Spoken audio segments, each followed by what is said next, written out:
kind of hot in these rhinos. 10 seconds. I don't want to do the whole scene. 5. I know you do. 2. Welcome to Weapons of Meme Destruction Podcast, episode 181, which can be found at wmdpodcast.com/181. You can get the audio only on any podcast catcher. Just search Weapons of Meme Destruction. And you can get the video on YouTube, Rumble, and Odyssey. And I think for this week, we are back on all 3 platforms. Don't need to block anything out. I guess I'll probably be proved wrong by YouTube at some point when I say that. But which will be our last time proved wrong by YouTube, by the way. Yeah. The first of our topics on today's Epstein segment is the collective outrage at Tucker Carlson for having the audacity, the temerity, that one, for going over and sitting down and talking to Vladimir Putin, as if Tucker Carlson is the first journalist ever that ever interviewed somebody that we didn't like. That's the point of journalism. Once upon a time. It was. Yeah. Last time I checked, there was a time when Hitler was on the cover of Time magazine. Yeah, the Hitler, not all of the 47 Hitlers that every person is today. Or we were allies with Stalin at one point. You might have got stuff. in trouble with Ohio State right there. What? Oh, the Hitler. I'm pretty sure Saddam Hussein has been interviewed on 60 Minutes. The list goes on and on. The point is that for somebody to get outraged, and, it's the usual characters like, old Adam Kuckzinger over there on Twitter. He shared Again, back in the... He shared the fact that Tucker was going to interview Putin and just put over like traitor or something like that. Like, yeah, sitting down and talking to somebody means that you endorse everything they've ever done and said. With all due disrespect, shut the fuck up. Violence is never the answer. You remember that, Dane? Remember when you were a kid? And, smart people use their words to figure out problems. Right. They don't use their fists. Okay? Yeah. Now, it seems to have flipped on its head, and now we don't want to talk. We just want to fight. But we don't want to fight. We want other people to go fight so that we can stay over here and keep telling everybody that's trying to get to the bottom of this that they're a traitor and a Nazi and a Putin sympathizer and all the bad things. You're so bad. And correct me if I'm wrong, one of the most quoted books of all time, I believe it's Sun Tzu, The Art of War. What's the first rule of war, Dane? Know your enemy as well or better than you know yourself. Because if you don't know who you're fighting, how will you know how to fight them?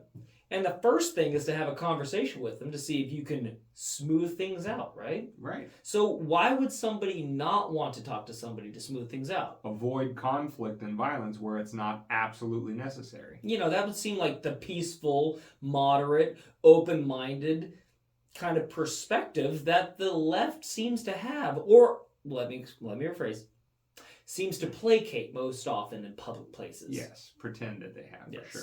And I think that ancient wisdom of Sun Tzu carries even doubly today for when that person that you are a traitor for talking to happens to have enough nuclear weapons to destroy the world several times over.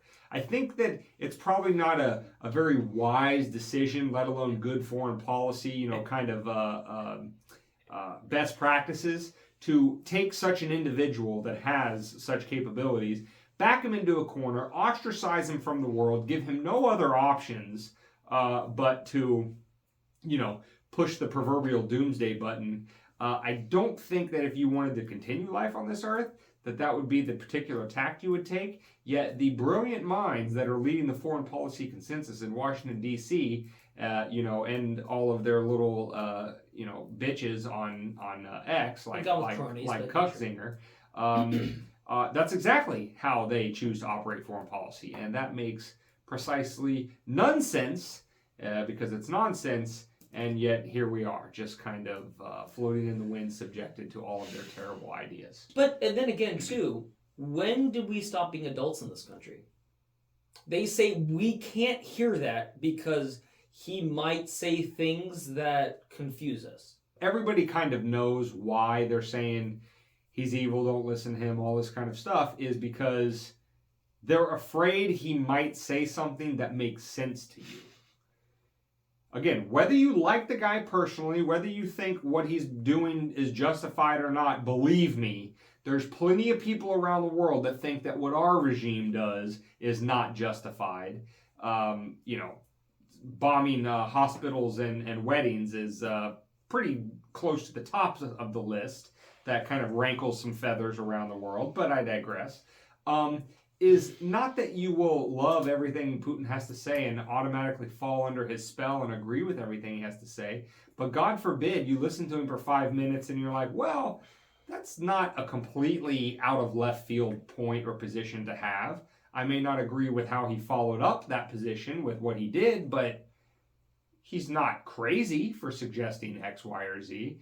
That's what they're afraid of. Well, they're afraid that their narrative about him will be, if not completely destroyed, at least, undercut by him actually being a presentable, cogent leader for his country that's doing what he thinks is in the best interest of his people, which until like 5 minutes ago used to be what the U.S. government claimed to do. And now it's just like, if you're an American citizen, screw you. I'm here to help everybody but you. They've been really ramping it up ever since 2020. If you think Russian bad and America good, and we have talked shit on Russia for their state-owned internet, and they're being fed propaganda on their internet for years, and now look in the mirror about America.